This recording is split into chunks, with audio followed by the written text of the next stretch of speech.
Hi Year 9, hope you're all keeping well. Today's lesson starts off with a source that you can see on your screens right now. The man that you see crawling over the map of Europe is meant to be Joseph Stalin, who was the leader of the Soviet Union back in the time period that we are studying.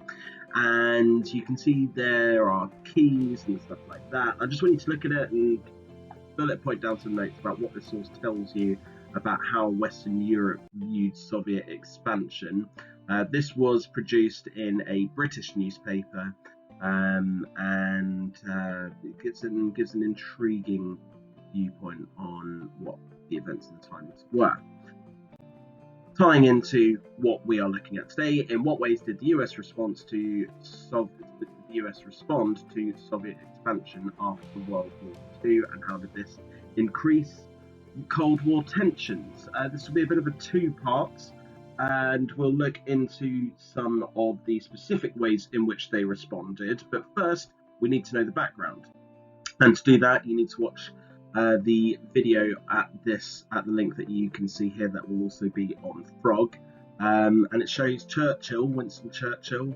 At this point, actually not the British Prime Minister. He lost the 1945 election just towards the end of World War II, and Britain was governed at the time by the Labour Party led by Clement Attlee.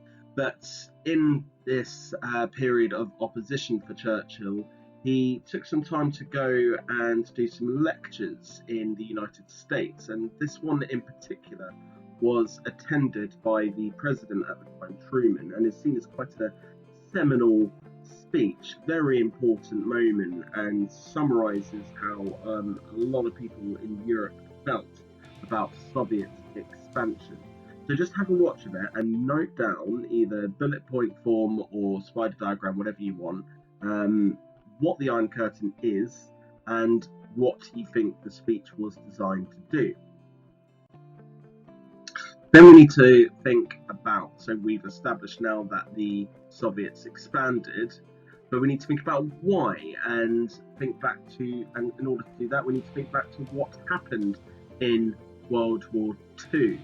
And a couple of things are worth thinking about here. Firstly, Soviet Union did not enter the war in 1939 alongside Britain, and France. In fact, in 1939, they were probably more closely aligned to the Nazis, believe it or not. They had signed the Nazi-Soviet Pact, or the Molotov-Ribbentrop Pact, and had basically been a non-aggression agreement with the Germans, and it was only when, in 1941, when they were attacked by the Germans, that they actually entered the war.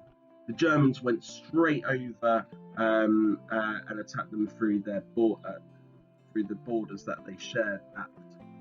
And so you might want to factor this into your response to this task, which is to see if you can print this, great. If not, just draw out a speech bubble in your books. Just write down why Stalin and Soviet officials would have wanted to see an expansion of Soviet territory at the end of World War II. Now would be a good point to pause this video and attempt that task independently.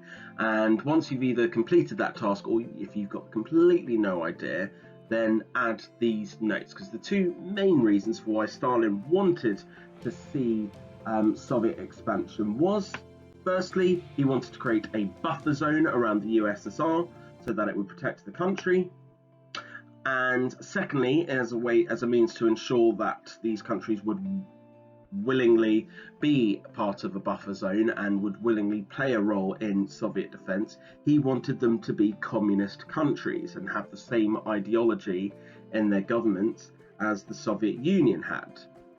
So make sure you've written those two down if you hadn't already in the previous task. And then answer this question: what would be the significance of this?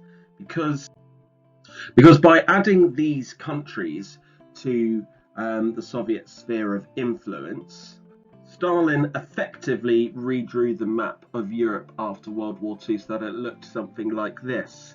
All the countries that you see shaded in their various shades of green, were under or part of the Soviet sphere of influence, with the possible exclusion of Yugoslavia, who had a somewhat fluctuating relationship with the Soviets. And if you ever get some time, have a look at who Tito was, the leader of Yugoslavia, and what happened during his era as charge of that country. Fascinating person. But if you pay close attention to that red line you see, that's the Iron Curtain as understood by Western and Eastern observers. And that was where the Soviet sphere of influence begun and ended. So you now need to think about how Britain and America would respond to these actions, okay? And just write down in a paragraph or so what you think the response would have been instinctively. Okay, best of luck, guys. Contact me if you need any help or support. A little bit more time to complete the summer writing tasks and get those to me if you haven't already. Do remember, if you are uploading them to, if you are doing it on Frog, don't just tick that you've done it. Upload the work. If you don't know how to upload the work, send it to me by email. Best of luck, and I'm sure you're going to do great on this. Cheers, guys.